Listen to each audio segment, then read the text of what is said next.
नमस्कार दोस्तों, मैं हूं आपका होस्ट और आप सुन रहे हैं नाइटमेयर डर की दस्तक। दोस्तों, हर बार की तरह आज भी मैं आप लोगों के लिए एक बेहद डरावनी कहानी लेकर आया हूं। आज की कहानी हमें पीयूष ने भेजी है, जो हमारे बहुत पुराने सब्सक्राइबर हैं।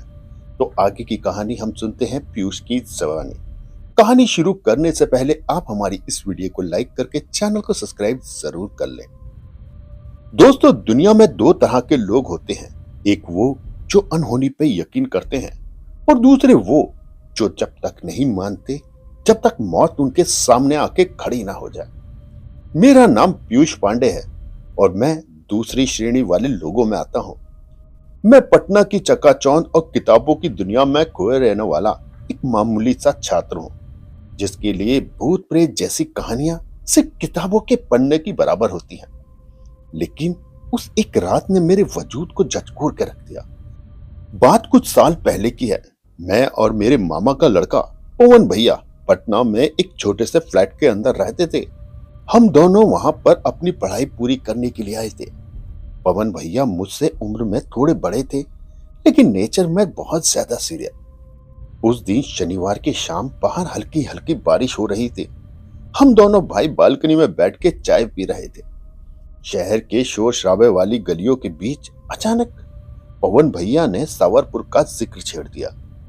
उन्होंने चाय का घूंघट भरते हुए कहा, पीयूष, सावरपुर से जो पोकर जाने वाला रास्ता है, जो नेशनल हाईवे है ना, उसे अब लोग मौत का रास्ता कहने लगे हैं। सुना है सूरज ढलने के बाद वहां परिंदा भी पर नहीं मारता।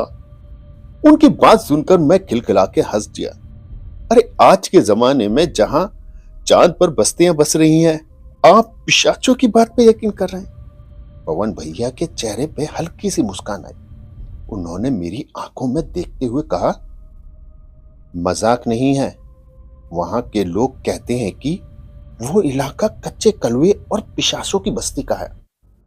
वे सिर्फ डराते नहीं, वो इंसानों का मांस भी खा लेते हैं और वहां से गुजरने वाली गाड़ियां अक्सर गायब हो जाती हैं और सुबह सिर्फ सड़क पे खून के धब्बे मिलते हैं और यहां तक कि हड्डियां तक उन ड्राइवर की गायब हो जाती हैं। भैया देखने में बहुत ज्यादा सीरियस लग रहे थे। उन्होंने पहली बार मेरे मन में एक अजीब सी सिरहन पैदा कर दी। लेकिन मेरा बचपन और मेरी जिज्ञासा वो डर से कहां आगे बढ़े हो सकते। मैंने उन्हें चुनौती भरे लहजे में कहा, तो क्यों ना भैया एक बार चल के देखना चाहिए कि आखिर सच्चाई क्या है। पवन भैया ने तुरंत मना कर दिया। भैया ने कहा कि तेरी मां ने मुझे मेरे भरोसे छोड़ा है और मैं कोई खतरा मोल नहीं लेना चाहता। लेकिन किस्मत का खेल बहुत निराला है। उसी रात मेरे फोन पे एक नोटिफिकेशन आया। सावरपुर के पास एक गांव में एक मेला लगा है और मुझे पता था कि पवन भैया को नाचने गाने और मेलों का बहुत ज्यादा शौक है। मैंने वो विज्ञापन भैया को दिखाया। पहले तो पवन भैया ने मना किया, लेकिन जब मैंने कहा कि हम अपनी नई बाइक से जाएंगे और शाम होने से पहले ही लौट आएंगे, तो भैया मान गए। अगले दिन दोनों दोपहर के करीब 2 बज रहे थे जब हम दोनों ने बाइक निकाली, टंकी फुल कराई और उस सफर पे निकल पड़े, उस रास्ते की ओर जिसे लोग अक्सर मौत का रास्ता कहते थे। दोपहर की धूप में वो हाईवे बहुत ज्यादा सुंदर और सुकून देने वाला लग रहा था। चौड़ी सड़कें, दोनों तरफ हरियाली और ठंडी ठंडी चलती हुई हवाएं। मुझे लगा कि पवन भैया की बातें एक सिर्फ वहम था, लेकिन मुझे क्या पता था कि ये शांति उस तूफान की तरफ है जहां मेरी जिंदगी हमेशा हमेशा के लिए बदलने वाली है।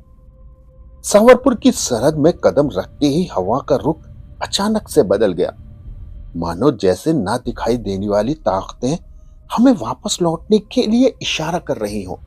जैसे जैसे हमारी बाइक सावरपुर की सीमा में दाखिल हुई, शहर का शोर पीछे छूटता चला गया और एक अजीब सी खामोशी ने हमें घेर लिया। दोपहर का करीब 3 बजे का समय था, लेकिन सड़क फिर भी पूरी तरह से सन्नाटे में पसरी हुई थी। लेकिन मेरा ध्यान उन सब बातों पर नहीं था। मेरी आंखों में तो आज उस उत्सव और रोमांच था जिसके चर्चे पूरे जिले में होते थे। करीब आधे घंटे बाद हम मेले वाले मैदान में पहुंच गए। वहां का नजारा बहुत ही बढ़िया था। चारों ओर रंग बिरंगी झाड़ियां, लाउड स्पीकरों की गूंज और गीत गाने की महक और मिठाइयां हर तरफ थी। हमारे मन से डर का तो नामो निशान अब तक मिट चुका था। लोग दूर दूर से आए थे। हमने अपनी बाइक एक पेड़ के नीचे खड़ी की और मेले का मजा लेने चले गए। नाचने वाली लड़कियों के कार्यक्रम ने भैया को बहुत ज्यादा मजा दिया। वो घड़ी की सुइयां अब देखना ही भूल गए कि समय क्या हो गया है। अब शाम के करीब 5 बज रहे थे जब हम एक चाय की दुकान पर बैठे थे। वहां मेरी मुलाकात एक बुजुर्ग आदमी से हुई जिसका नाम रामदेव था। उसी के चेहरे पे झुर्रियों का जाल था। जब रामदेव ने पूछा कि तुम कहां से आए हो और हमने बताया कि हम पटना से बाइक पर आए हैं, तो उनके चेहरे का रंग उड़ गया। उन्होंने मेरा हाथ पकड़ लिया। उनका हाथ बर्फ जैसा ठंडा था। वो कांपती आवाज में बोले, बेटा, सूरज ढलने का इंतजार मत करना। जैसे ही आसमान में लाली दिखाई दे, यहां से भाग जाना।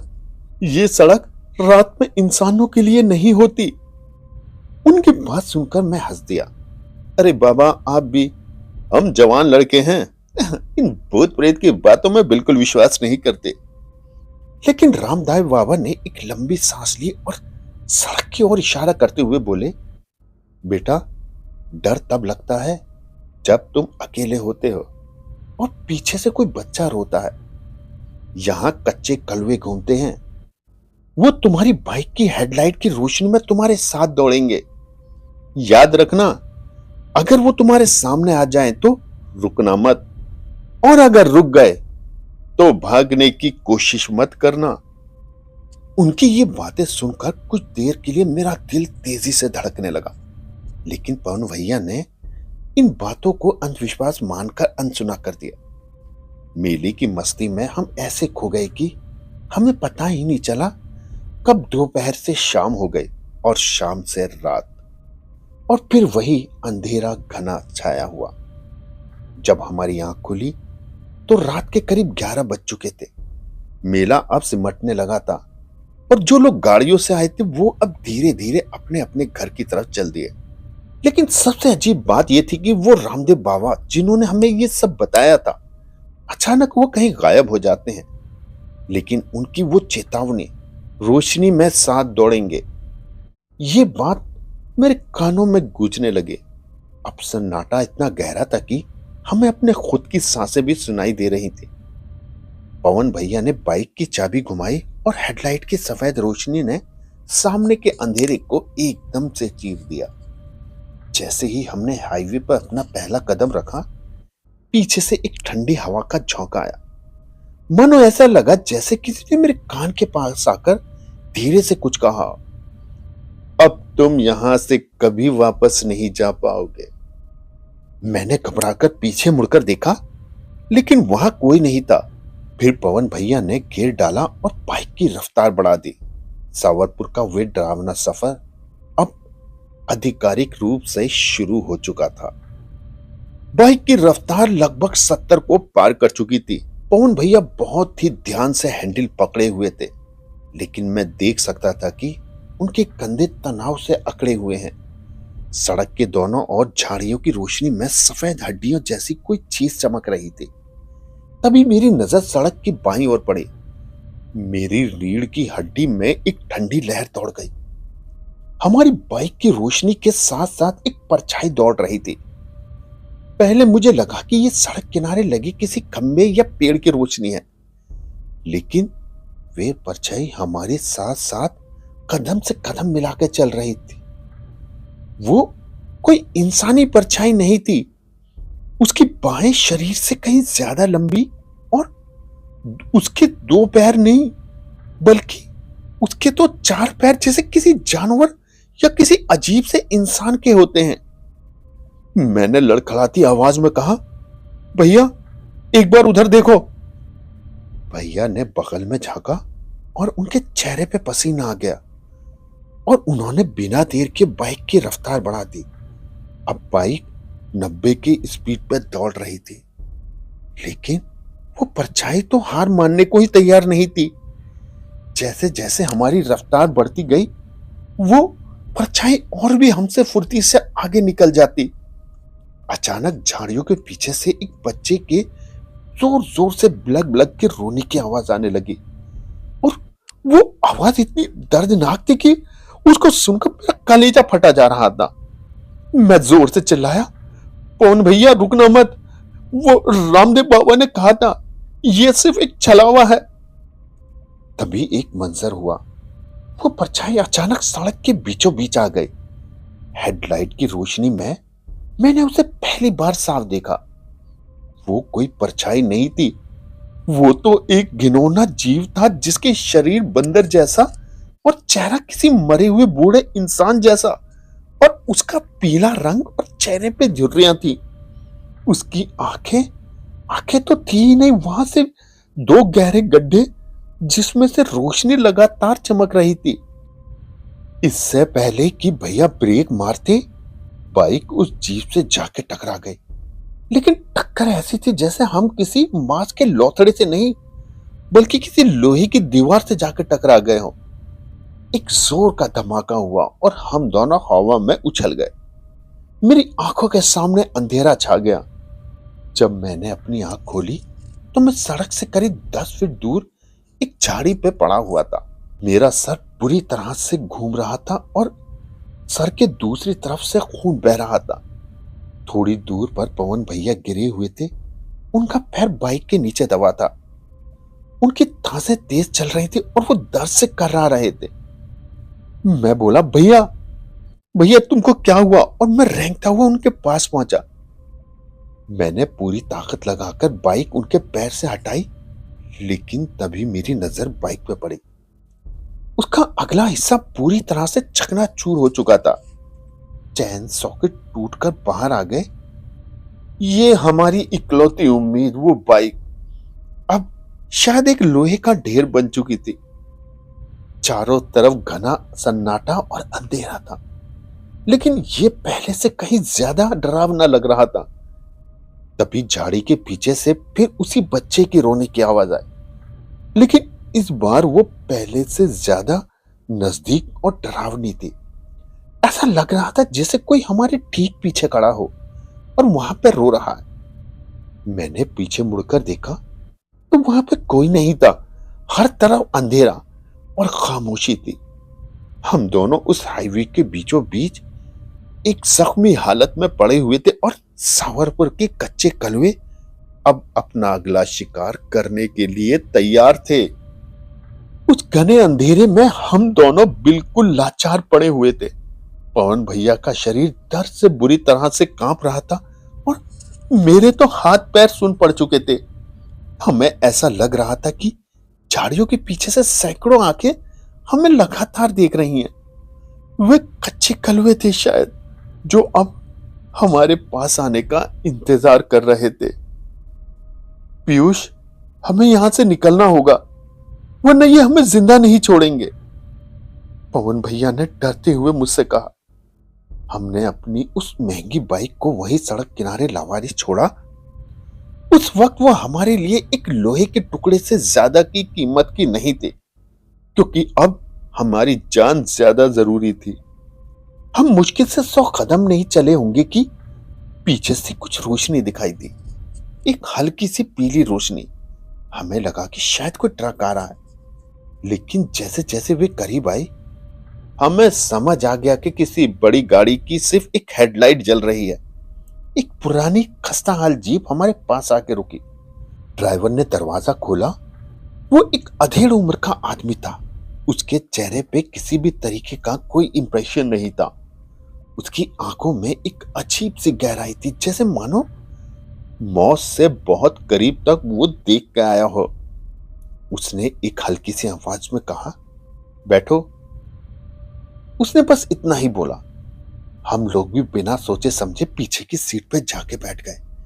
जीप जैसे ही आगे बढ़ी, मैंने गौर किया कि ड्राइवर कभी दाईं लाइट जलाता है तो कभी बाईं वाली चलाता है, और वो दोनों लाइट एक साथ बिल्कुल नहीं जला रहा। मैंने डरते हुए पूछा, भाई साहब, आपकी गाड़ी की लाइट तो ठीक है ना? आप दोनों लाइट एक साथ क्यों नहीं जलाते? इतना अंधेरा हो रहा है। ड्राइवर ने पीछे मुड़कर नहीं देखा, बस सामने देखते हुए बोला, इस सड़क पर जो अपनी दोनों आंखें खोलकर चलता है वो अक्सर शिकार बन जाता है। ये कलवे रोशनी के भूखे होते हैं। जितने ज्यादा रोशनी तुम फैलाओगे उतने ही ज्यादा शिकारी तुम्हारे पीछे पड़ जाएंगे। मैं एक लाइट जलाकर उन्हें भ्रम में रखता हूं ताकि उन्हें लगे कि कोई जानवर है या इंसान। उनकी बातें सुनकर मेरे तो रोंगटे खड़े हो गए। तभी मैंने खिड़की के बाहर देखा, वही बंदर जैसा दिखने वाला जीव जीप के ठीक बगल में दौड़ रहा था। वो मेरे इतने करीब था कि मैं उसकी सड़ी हुई गंध को साफ महसूस कर सकता था। ड्राइवर ने अचानक हेडलाइट बंद कर दी और पूरी जीप अब घोर अंधेरे में डूब चुकी थी। लेकिन जीप की रफ्तार 80 से नीचे नहीं हो रही थी। हमें कुछ नहीं दिखाई दे रहा था, लेकिन ड्राइवर गाड़ी अंधेरे में ही चला रहा था, मानो उसकी आंखों में ही टॉर्च लगी हो। अब करीब 10 मिनट तक वे मौत का खेल चलता रहा। जीप के ऊपर से कुछ टकराने की आवाजें आई, जैसे ऊपर से कोई पंजा मार रहा हो। पवन भैया ने आंखें बंद कर ली और भगवान का नाम जपने लगे। मुझे लगा कि आज मेरा आखिरी दिन है। अचानक ड्राइवर ने गाड़ी रोकी। सामने हमारा शहर की सड़कें और चकाचौंध लाइट थी। हम मौत के उस गलियारे से शायद अब बाहर आ चुके थे। जैसे ही जीप हमारे फ्लैट के पास वाली गली में मुड़ी, शहर की पीली स्ट्रीट लाइट की रोशनी अंदर आई। उस रोशनी में ड्राइवर का चेहरा पहली बार साफ दिखा। वो पीला और बेजान था, जैसे बरसों से उसने सूरज की रोशनी ही ना देखी हो। हम दोनों गाड़ी से नीचे उतरे। पवन भैया ने कांपते हाथों से अपनी जेब टटोली और कुछ पैसे निकालने के लिए ड्राइवर की तरफ बढ़ाए। भाई साहब, आपका बहुत बहुत शुक्रिया। अगर आज आप ना होते तो शायद हम उस सड़क से कभी वापस ही ना आते। ड्राइवर ने पैसों की तरफ देखा तक नहीं। उसके चेहरे पर एक फीकी और दर्द भरी मुस्कान थी। उसने धीमी आवाज में कहा, पैसा अपने पास रखो बेटे, बस एक बात याद रखना, कभी भी अपनी ताकत पर इतना गुमान मत करना कि वो तुम्हारी कमजोरी बन जाए। उस रास्ते पर जो जितना छुपकर चलता है वही बचता है। और इससे पहले कि मैं उनसे कुछ पूछ पाता, उसने अपनी जीप का गियर डाला और न जाने कहां गायब हो गया। वही अच्छी बात फिर हुई। उसने अपनी बाई हेडलाइट बंद की और दाएं चलाई, और देखते ही देखते उसकी जीप अंधेरे में कहीं ओझल हो गई। उसकी आवाज भी इतनी शांत थी जैसे उसमें कभी शोर ही ना हो। हम लड़खड़ाते हुए अपने फ्लैट के अंदर पहुंचे।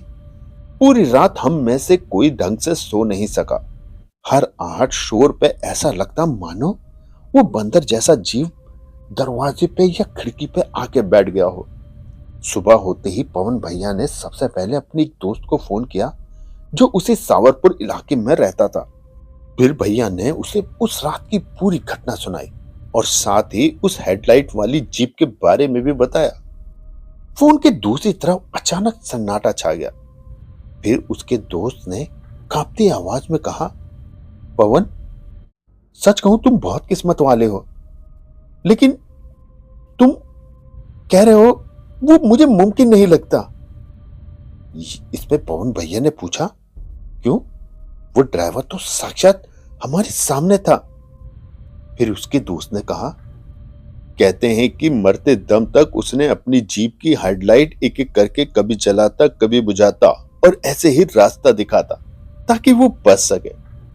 हालांकि वो खुद तो मर गया, लेकिन तब से उसने कई मुसाफिरों को बचाने का दावा किया है। वो एक लाइट वाली जीप अक्सर सभी लोगों को बचाने आती है। उस दोस्त की ये बात सुनकर मेरे हाथ से पानी का गिलास छूट गया।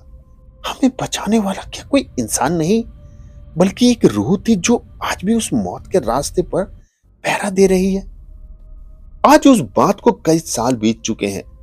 मेरी वे बाइक आज भी उस झाड़ियों में दफन होगी जिसे मैं कभी वापस लेने नहीं गया। मैं अब भी रात का सफर करता हूं, लेकिन जब भी किसी नेशनल हाईवे पर इतना सन्नाटा पड़ता है, मैं अपनी गाड़ी की हेडलाइट कम कर देता हूं, क्योंकि मैं जानता हूं कि सावरपुर की उन झाड़ियों में कच्चे कलवे आज भी किसी रोशनी का इंतजार कर रहे हैं जो कहीं भटक गए हैं। तो दोस्तों, आपको ये हमारी कहानी कैसी लगी हमें कमेंट बॉक्स में जरूर बताएं और साथ ही बताएं आपका नाम क्या है, आप किस शहर से हैं और आपके पास भी ऐसी ही कोई कहानी हो तो हमारे साथ शेयर करना बिल्कुल ना भूलें।